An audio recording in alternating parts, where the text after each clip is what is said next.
Just sorry, immediately shut down. Okay, now run, if I try to run Java space except uh,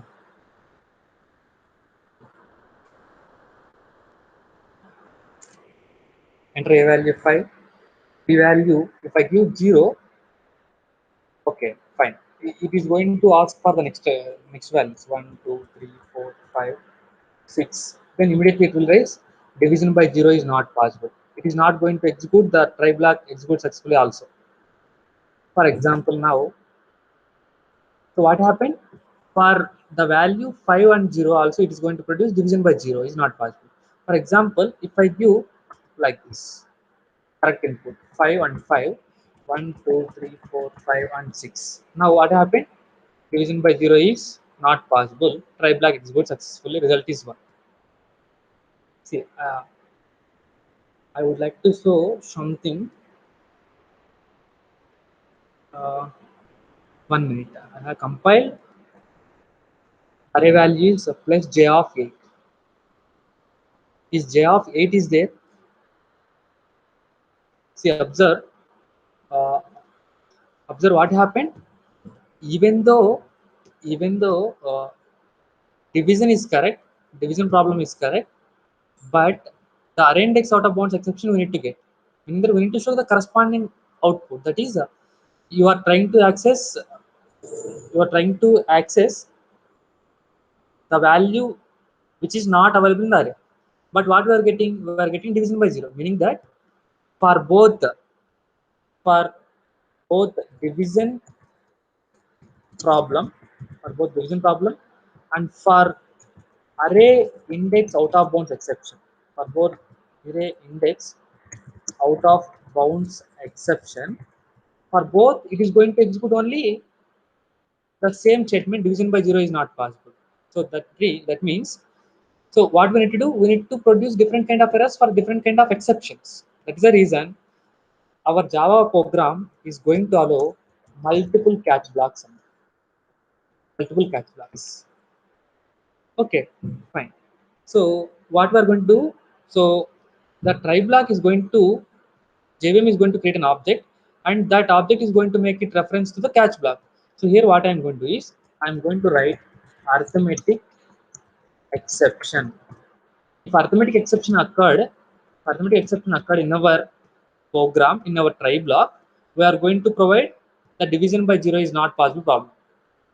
If any syntax which is related to array index out of bounds problem, out of bounds exception, then it is going to execute the corresponding block. I'm going to make division by, observe, accessing the value from out of memory. Out of memory. See, observe now. I'm trying to compile.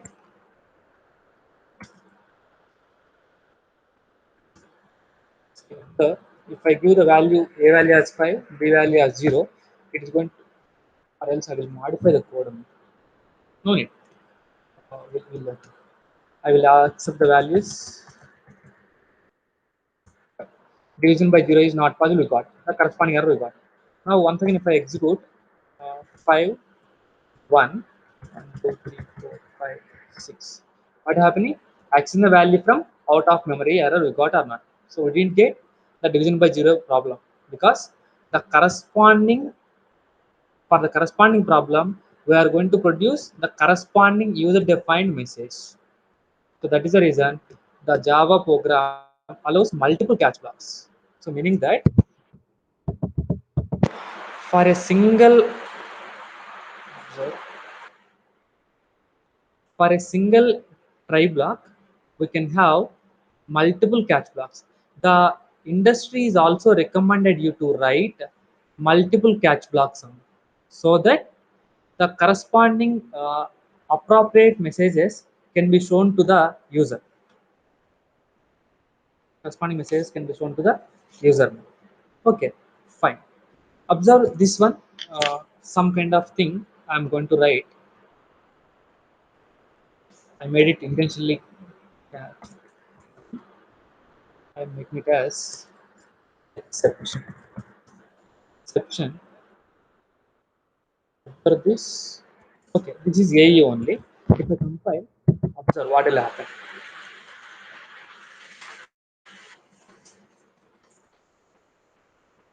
What happened? Exception, arithmetic exception has already been caught. What's the meaning of this one? See, observe. Here, exception is a superclass for arithmetic exception or not? Yes.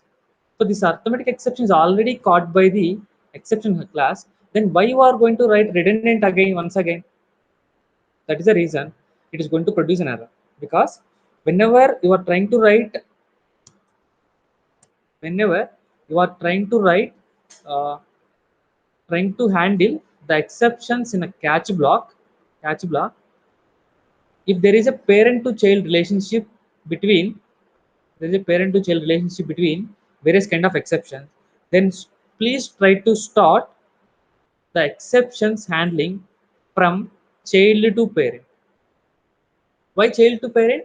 Child is having specific exceptions. Child is having specific exceptions. Parent is having generalized exceptions. General exception. The specific exception is also part of general exception. Exceptions. Okay, fine. Let me show one more thing. So, so to overcome this one, what we are going to do is, if I write like this, Now, what we can expect? We can expect that if there is any division problem, it is going to produce arithmetic exception. If there is any other problem, it is going to always call accessing a value from. I will write like this. There is a problem in your program. That's it. It doesn't bother about what kind of error. For any kind of exception, the superclass is going to call. The superclass exception is going to call. That's it. Now, if I try to compile, there was this except enter a value, for example 5, b value 5, 1, 2, 3, 4, 5, 6. What happened? There is a problem in our program. It doesn't bother about anything. Okay, sir, can we write the same kind of exceptions in our? Can we handle same exceptions in multiple catch block? Just execute. You will get an error, I think so. Why? Exception has already been caught. That's it. Same kind of exceptions we are not going to write because this catch block catch block one purposes are similar to catch block two purpose. That is the reason multiple catch blocks with same kind of handling exception is not allowed. Meaning that it is a redundancy. For example, I have removed all this. I'm trying to compile. What happened? You will get another try without catch. Finally, our resource declarations. Think of this one. If I add like this, you won't get an error. See, what the meaning of this one means? Whenever you write a try block, try block must and should associate with at least at least one catch block. At least one catch block. If at all, if you require, you can add n number of catch blocks for a try block. Okay. So see, observe. Whenever we are going to write, whenever we are going to write something like I will write here arithmetic exception. Even though we are writing multiple catch blocks like catch block 1, catch block 2, the catch block 1 for a particular exception, only one catch block is going to execute. This is the important one. Even though we are going to write multiple n number of catch blocks, for one particular catch block, only one particular exception is going to occur. Either arithmetic exception or corresponding exception that related thing is going to execute. Okay, fine.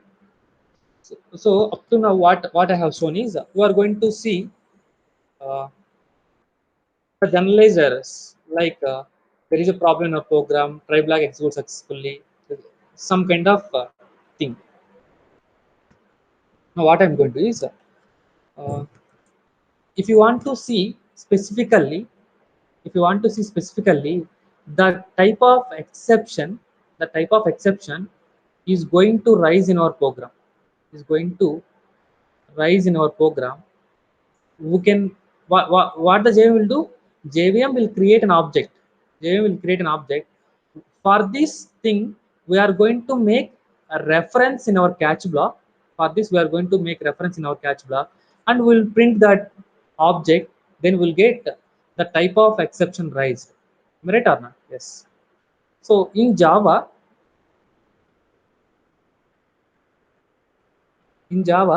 we can see, we can see or we can find the exception, the type of exceptions that occurred in our program in three ways. One is directly through the exception class, java.long.exception class that we have seen right now. Another way is there is a method. There is a method. That method is print stack trace method.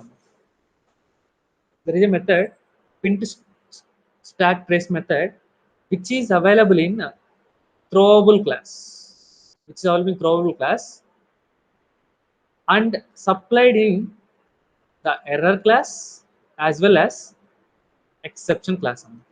So by using print stack trace method also we can able to find the type of error which we got in our program. And another way is using get message method. Using get message method. I mean we can use three ways to find out the information about the type of exception is occurred in our program. In our program, simply as right, simply what I will do, uh, I will create a reference for the exception class. I will create the reference for the exception class, and I will just try to print that reference. Observe the exception uh, occurred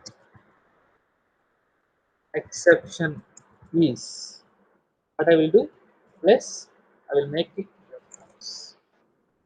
Observe, I will try to compile, successfully. I will try to run. Entry value 1, 5. B value is, for example, I am making 0. 1, 2, 3, 4, 5, 6. What happened? The occurred exception is java.lang.arithmetic exception division by 0 exception is occurred. So with this exception class, we can find out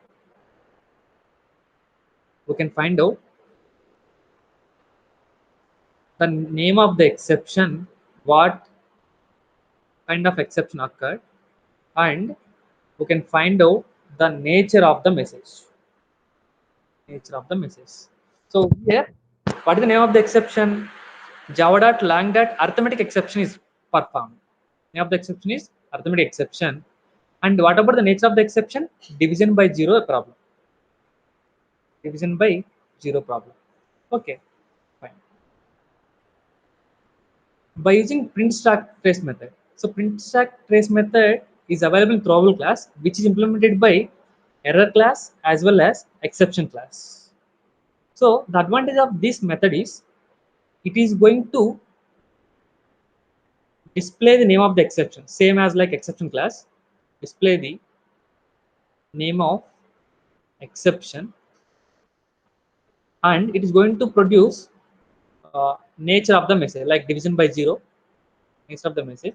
And one more extra point is it is going to produce the line number in which the exception is raised. That is advantage of print stack method. Advantage of print stack method. Just observe. So what I'm going to do is exception occur, and I'm going to use ae dot print stack trace method. You know the rules of writing a method. That is the reason P small, S capital, P capital. I'm trying to execute. I'm trying to compile. Why not allowed here? Hmm. I'll just simply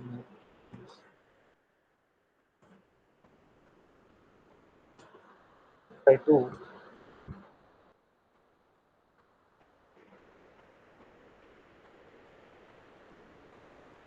What happened?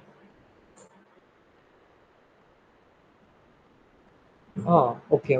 Just you observe the method. I will try to write like this. Just observe.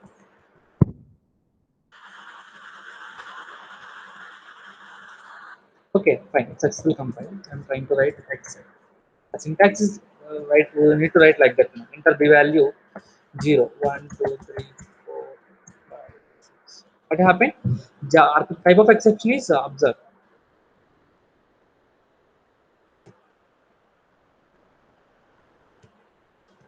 What it has shown. It is going to display the name of the exception, Java dot long dot arithmetic exception. Nature of the message is division by 0, and line number is except dot main Java line number 90. That is the advantage of print stack trace method. Advantage of print stack trace method. Okay. Next kind of method is get message method. So this get message method is also available in throwable class only, and it is also inherited in both Java dot long dot array, Java dot long dot exception classes. Okay, this get message method, what it is going to do is it is going to display only nature of the message. Going to display only nature of the message. That's it. It's going to display only nature of the message. Okay, observe. I will write here. I will write simply here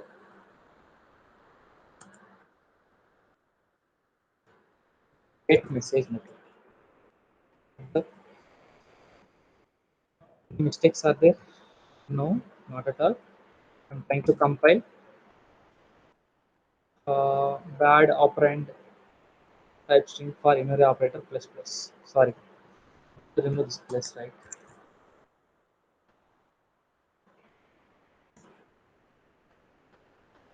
Java space except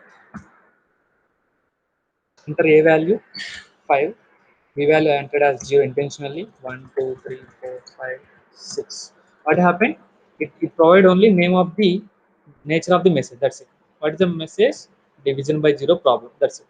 So what is the main difference between these three ways? One is in java.long.exception class, if you use this kind of way, it is going to produce name of the exception as well as nature of the message. In the second way, it is going to produce along with the first two, it is going to produce only, it is going to produce extra line number. What about the third one? It is going to produce only nature of the message. Nature of the message. Okay, fine. Okay, let me see here. Yes, up to here, what we have seen is how to find uh, the system error messages, how to see the system error message. Okay, fine. Now by using try block, we are going to handle the risky code. We are going to write the risky code, and if an exception is occurred, the corresponding catch block is going to occur. Corresponding catch block is going to occur. Here the important point, I would like to show one thing. If I remove this, or else in general programming, what we are going to do is so as there is a single line, if there is a single statement, we are trying to skip uh, the uses of flower transition. We're trying to skip the use of flower transition. But now what will happen? Observe. If I skip the parenthesis, whenever you are using the try keyword, catch keyword, it is going to produce errors. So while using the keywords, try block, try keyword, catch keywords, it is a responsibility of the developer to must and should write catch keyword. I mean, you must and should write the flower parenthesis. Now try to compile. There is no problem at all. There is no problem at all. Okay. Okay. Next keyword, finally keyword. Try completed, catch complete. Next one is finally.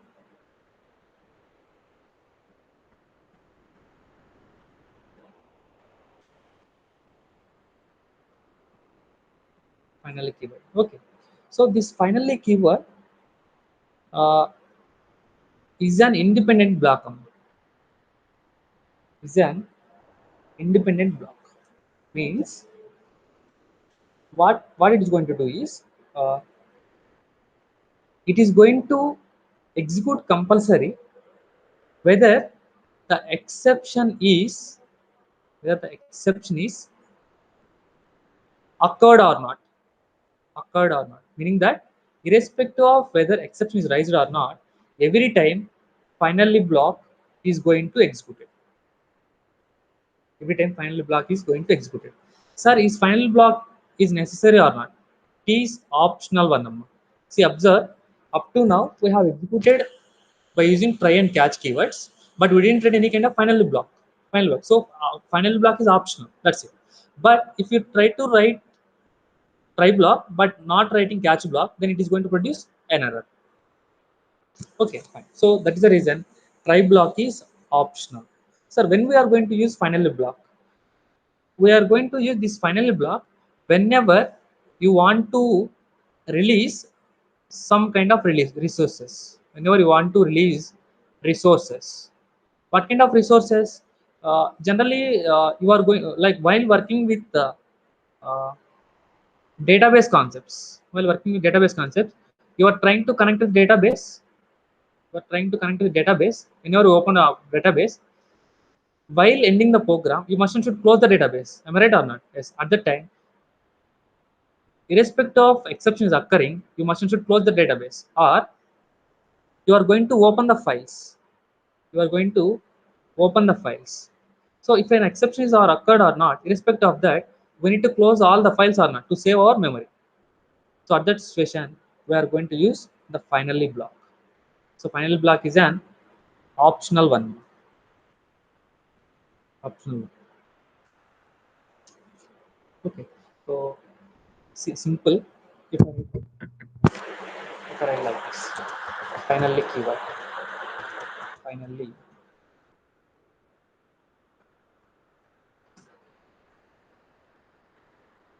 What I'm going to write? Program executed to last, and I'm going to write. Here I'm writing error occur. Error occur. See, observe, I'm going to put 2A. I will compile. Observe what happened. Unclosed string later. I will make it extend. Extend the file while passing. There is a problem.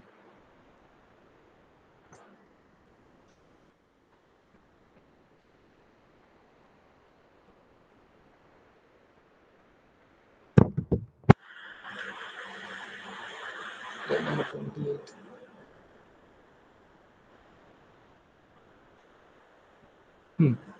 Here we made mistake. I'll try to compile.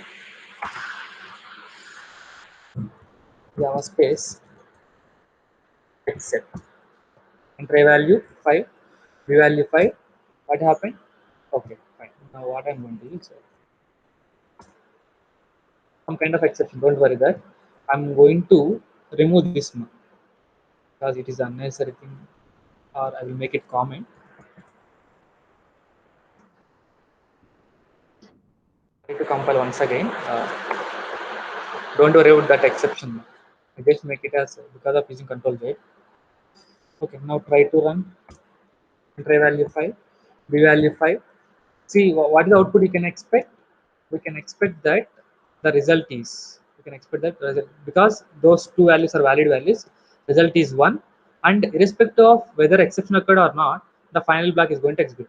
Program executes successfully to the last line. We need to get the result. Enter. Result is 1.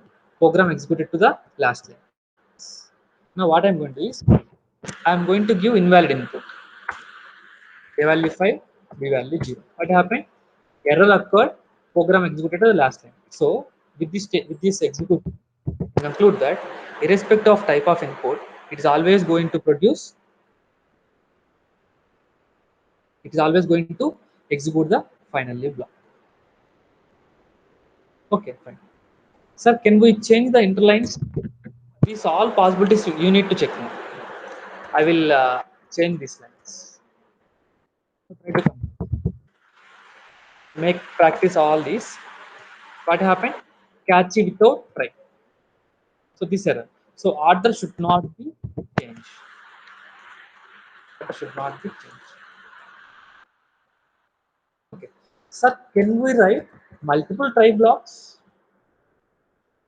Can we write multiple try blocks? Yes. I made something like this. Now also, now also you'll get some kind of error. What happened? Because for this try, you need to have a catch block, but we didn't use any catch block for that try. So we'll get an error. What happened? Try without catch, finally our results. Okay, fine. For this also, can we write the catch block? Write the catch block. Now try to compile. Now it is successful because for both tries is successfully compiled. Meaning that we can write multiple try blocks, but for every try block, their machine should be corresponding at least one catch block.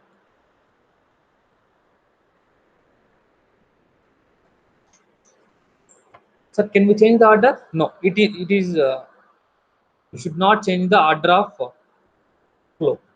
For example, can I write like this? In the middle, I have written like this.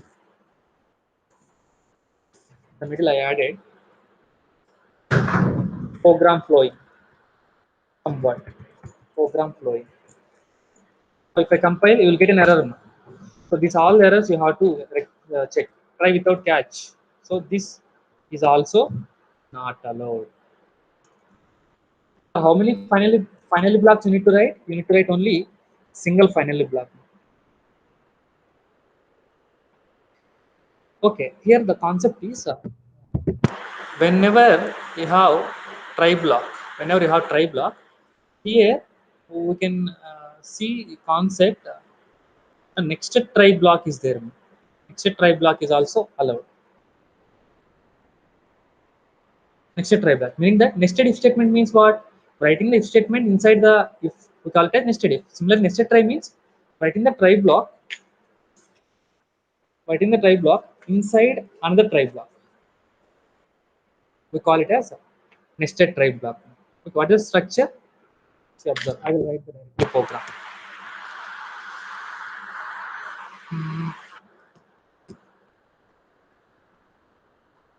Okay, so in the try block, I'm going to use one more try block. I'm making just for formality. I'm making inside try. Inside try. Now we'll get an error. Yes. We'll get an error because at line number 20, we are not written the corresponding catch keyword. But if you write like this, catch, I'll just copy this entire thing and I will make once again make paste. Now it is successful. Success. So it means that nested tries are allowed. Tries are allowed. For example, let me take some simple code. Uh, what I'm going to do is uh,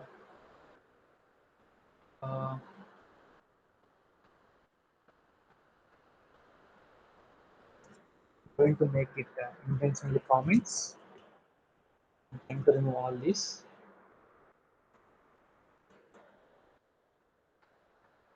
What I will do is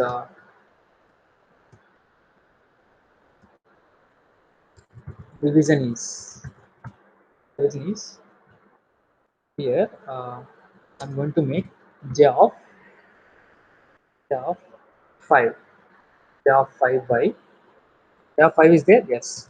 J of 1. J of 5 by j of 1. So as I am discussing here about division thing, what kind of exception we may get? Arithmetic exception is maybe possible. Arithmetic exception may be possible. So I am going to write here denominator not be 0. Denominator should not be 0. Should not be 0. So where the error is going to occur? This error is going to occur, right? So the whatever the thing that you are expecting that maybe some kind of exception may arise, that should be in a try block. That should be in try block. Yes. So as we are writing in a try block, it is going to handle something, right? That it's having some kind of reciprocal. For example, here what I'm doing is I'm trying to write j of what is the array size here? 6. Here I'm writing something like j of 10 equal to I'm assigning the value 50, meaning that this is a division problem risky code. Risky code. And here assignment statement assignment statement risky code or not? Yes, it is risky code because we are trying to assign a value where no memory space is created for that. So what is the error we may get? So if you simply write exception, it is going to produce the same thing. There is no problem. But it is necessary. It is required. Generally, make it habit to write the corresponding exception. Array index out of bounds exception. Array index out of bounds exception. Memory not sufficient. Not sufficient. Okay, let me compile so that we will check any kind of errors are there. So no errors, very good. Java space except enter one value, 5 month. Okay. So next I'm adding 4, 3, 2, or else I will take once again 4 because you understood the meaning, right? See, observe what happened.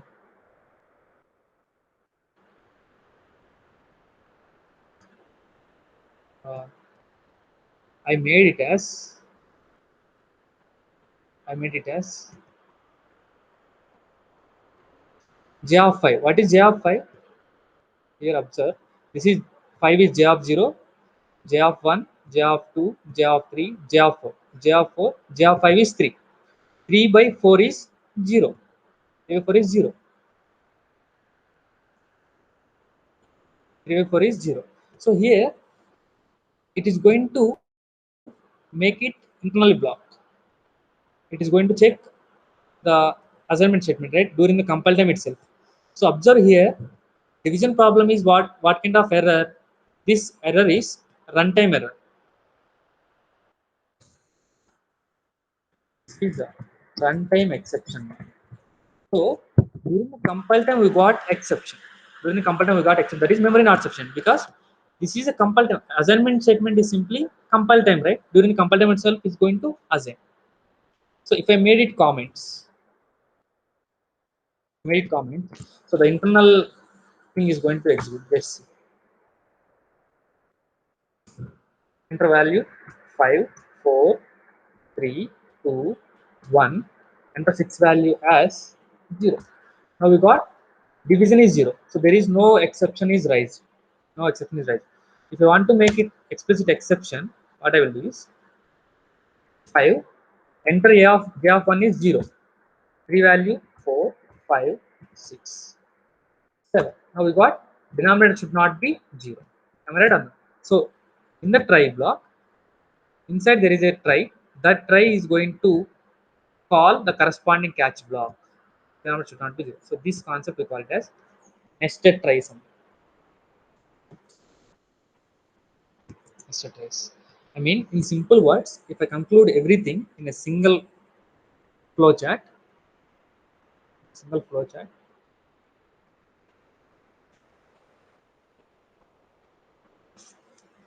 what we are going to do is, see, observe, we are going to write program.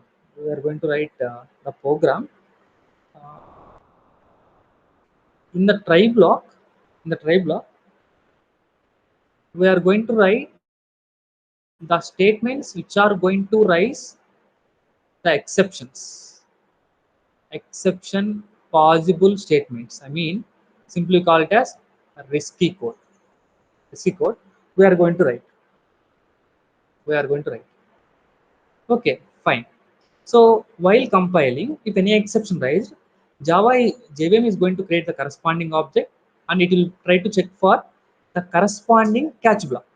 You want to check for the corresponding catch block. I mean, if an exception is raised, if an exception is raised, it is going to check for is going to check for to find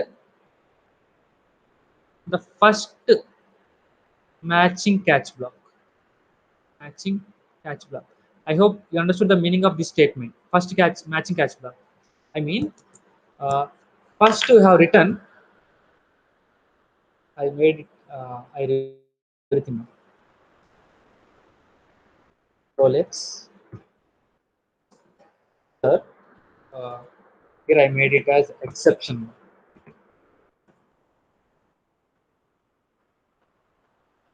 Just for sake of understandability, that statement I'm writing. See what happened? If some exception is raised here, if some exception is raised, it is going to execute in what way? First, it is going to check whether it is the corresponding exception or not. Then, whether it is a corresponding exception or not, it is going to check. It is going to check by flow from first catch block, then second catch block, like that. It is going to execute the same flow. The way that you are writing in the same way, it is going to execute. It is going to check for first matching catch block. For example, we have written some four catch blocks. Four catch block. This is a catch block which is going to handle exception 1. This is a catch block which is going to handle exception 2. Catch block which is going to handle exception 3. Catch block which is going to handle exception 4. These are all references. Try to make it references. And these references should be in the order. If you write child to parent references, but not parent to child relations, try to make important. Okay, fine. If any one of the exception is matched, if any one of the exception is matched, then the corresponding exception is going to execute. And corresponding exception is going to execute. And finally, if there is a final block is there, the final block is going to execute it. Final block is going to execute it. If there is no exception, if whatever the catches blocks you have written, if it is not matched with anyone, if it is not matched with any catch block, not matched with any catch block, what will happen? It is once again going to execute final block. That is what I said, right? Final block is going to execute whether exception is occurred or not. If exception is occurred, final block is executed. If not catch block is there, then also final block is executed. Okay, fine. So this is the simple flow of execution of try, catch, and finally blocks.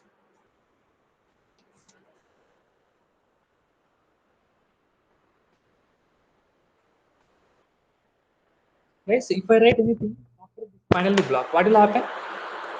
Do you got any doubt like this? Finally, finally, some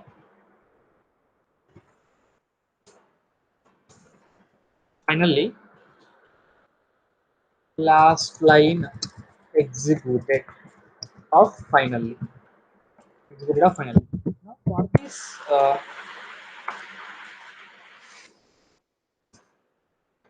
1, 2, 3, 4, 5, 6, last line executed successfully. Finally, okay, now fine. So after finally, if I write anything, will it execute? Will execute or not? It will execute now. After last line of finally. So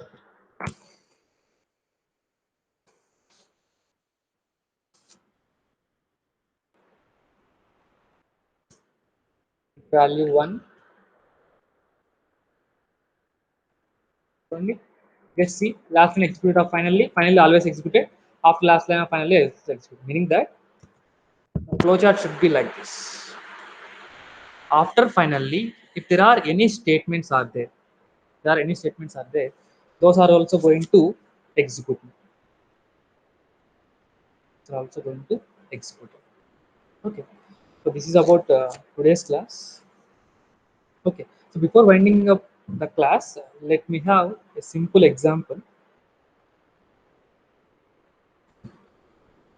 which are going to uh, explain the complete concept about these are all the points what I have discussed right now. It is a simple thing which we already know. What I am going to do is I am going to create an array. Means I want to find out uh,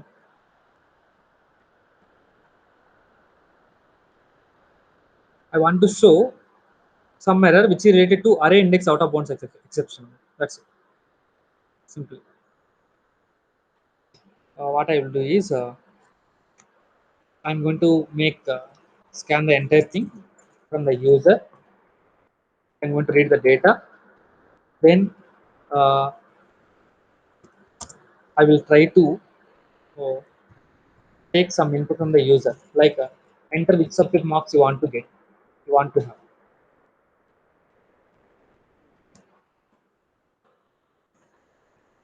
Uh, enter the subject number to get the marks. To get the marks.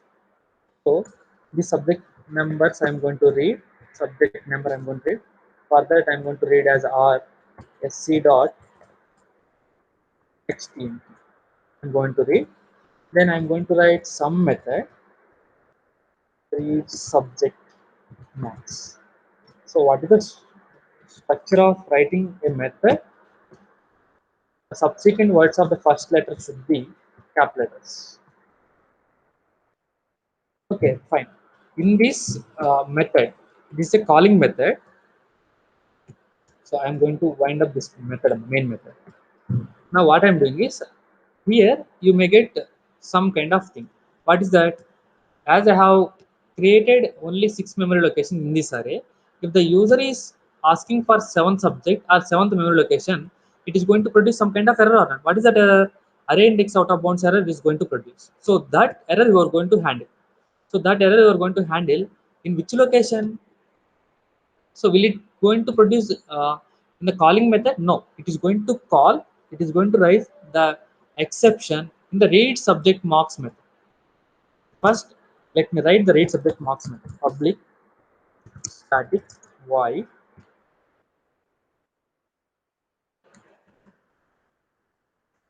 read subject marks of. I'm going to take some variable int r. I'm going to copy that value, calling value.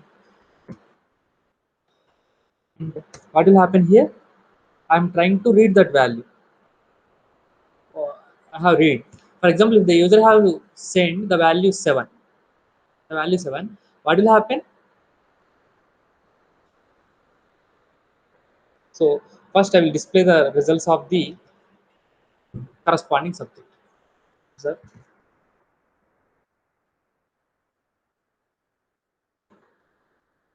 entered subject marks are the subject marks are plus I'm going to write like a of r. Guys, do you think that if the user enters the value like 7, what will happen? Here it is going to get a of 7. A of 7 memory location is there? No. So it is going to produce an exception at some times. At some time.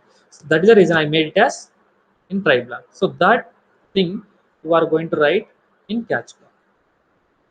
That thing you need to handle in catch block. If I made arithmetic exception, observe, if I made it in arithmetic exception, what is the error you will get? The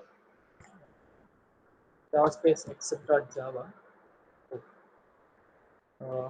cannot find a symbol, enter subject marks int a offer. Okay, what is there? Sorry, here, here j.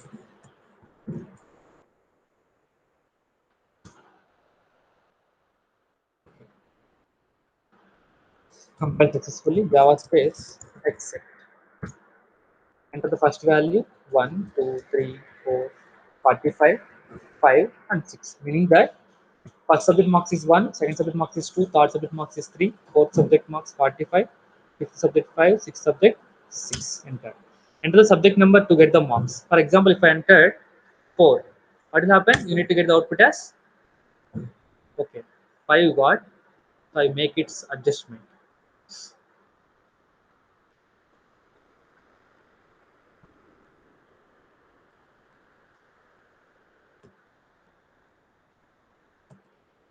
If I write r minus 1, what will happen?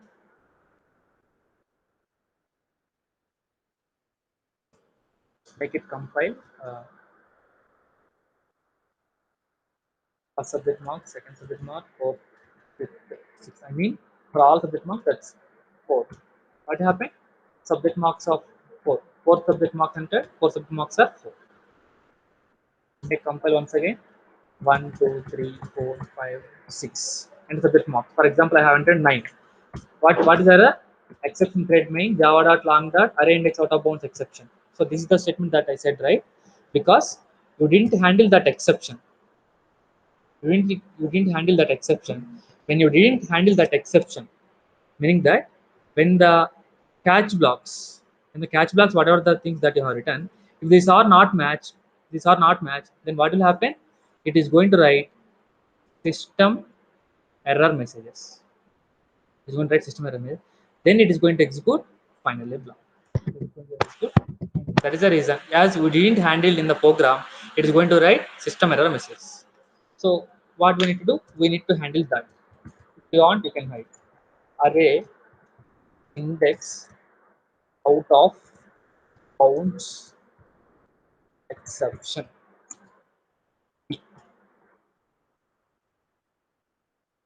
Not out of println.